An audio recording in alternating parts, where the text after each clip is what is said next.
এটা আহলে হাদিসরাও মানে না, হানাফিরাও মানে না, শাফিরাও মানে না, মালিকিরাও মানে না, হাম্বলিরাও মানে না।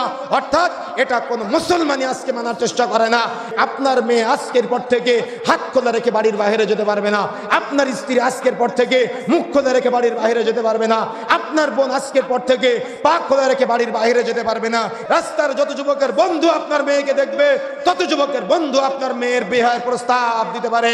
আপনার মেয়েটা বা আপনার স্ত্রী বা আপনার বোন যখন কলেজে যায়, যখন ইউনিভার্সিটিতে যায়, যখন বাজারে যায়, তখন হাত খোলা রেখে, মুখ খোলা রেখে, পা খোলা রেখে বাড়ির বাইরে যায়, বাজারে যায়, ঘাটে যায়, রাস্তায় যায়, মার্কেটে যায়, স্কুল কলেজ মাদ্রাসায় যায়, হাত খোলা রেখে, পা খোলা রেখে, মুখ খোলা রেখে। এখন বলেন তো, রাস্তার যতগুলো যুবক আপনার মেয়েকে দেখবে, তারা কি আপনার মেয়েকে বিবাহের প্রস্তাব দিতে পারে না?